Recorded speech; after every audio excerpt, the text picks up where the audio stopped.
Pilot উচ্চ বালিকা বিদ্যালয়টি 1961 সালে স্থাপিত হয়। আমি সালাউদ্দিন ভূঁইয়া সবুজ। আমি প্রধান শিক্ষক হিসেবে 2/5/2024 তারিখ থেকে দায়িত্বরত হই। 1961 সালে স্থাপিত হয়। বিদ্যালয়টির নামকরণে ছিল না, কোনো গেট ছিল না, বাউন্ডারি ওয়ালটা ঠিক মতো ছিল না। এটা আমি আসার পরে চারদিকে একটা বাউন্ডারি করে দিলাম, একটা বড় একটা গেট নির্মাণ করা হয়েছে।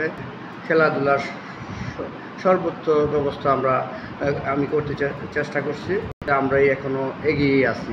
আমি 25 সালে 150 জন পরীক্ষার্থী ছিল, এর মধ্যে GPA 5 ছিল, জেনারেল থেকে 5টি, কারিগরি থেকে 3টি ছিল। এটা কোভিডের রেজাল্ট ছিল। এর আগেরগুলো আবার 3-4 বছর আগের রেজাল্টগুলো খুবই ভালো ছিল, উপজেলা সর্বোচ্চ মানের রেজাল্টই ছিল।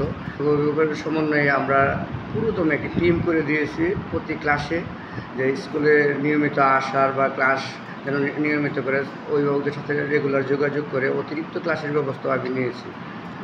সফল পূর্বের চেয়ে আশা করি অনেকটা ভালো হোক।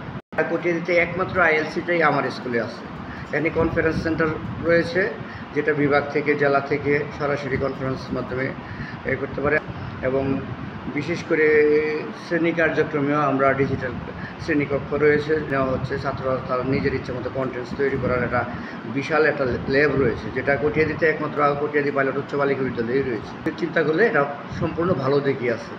যে দিক নিয়ে এটাকে ঘোরাবে, যন্ত্র তো আর তার ইচ্ছা মতো, যে অপারেটরের ইচ্ছা মতোই যন্ত্র চলবে। এই বিদ্যালয়ে কোনো স্টুডেন্টই শ্রেণীকক্ষে বা বিদ্যালয়ে মোবাইল নিয়ে আসতে পারে না। কোনো ডিজিটাল ফোন দেওয়া হয়, এটা নির্দিষ্ট সময়ের জন্য দেবেন, আবার নিয়ে আসবেন। তাদেরকে ছোটো মোবাইল ব্যবহার করবেন, শুধুমাত্র কথা বলার জন্য, আর কিছু না দিতে পারবেন। বাল্য বিবাহ প্রতিরোধে আমি প্রতিটি ক্লাসে বা অ্যাসেম্বলিতে আমি প্রায়ই আলোচনা করি, এবং টিম ওয়ার্ক টিচারদের মাধ্যমে কোন এলাকায় কী ঘটছে, কী কারণে বাচ্চাটা ঝরে গেছে স্কুলে, আমরা খোঁজখবর রাখছি। বিশেষ করে বাল্য বিবাহ বিরুদ্ধে আমাদের উপজেলা নির্বাহী অফিসার মহোদয় আমাকে প্রায়ই বলে, আপনি নিজেই এই ব্যাপারে মোবাইল কোড করবেন, এতে কোনো ব্যর্থ ঘটবে না। বিশেষ করে উপজেলা মডেল থানার ওসি সাহেব বিভিন্ন কারণে আমাকে প্রায়ই বলে, আপনি নিজে ব্যবস্থা নেন, আমরা সার্বিক সহযোগিতা করব।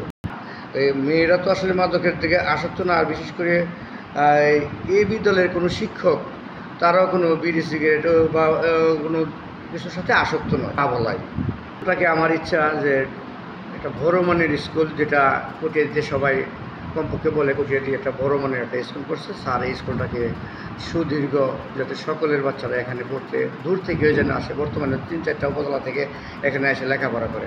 আমি ঢাকার সাথে তাল মিলিয়ে বিভিন্ন স্কুলের সাথে আমরা যুক্ত করে যে দেখাবো যে আমরাও ভালো কিছু করতে পারি, সেরা স্কুল হিসেবে যাতে বাইরে শিক্ষার্থী লাভ করে, বিশেষ আমাদেরকে যেন উপলব্ধি করে।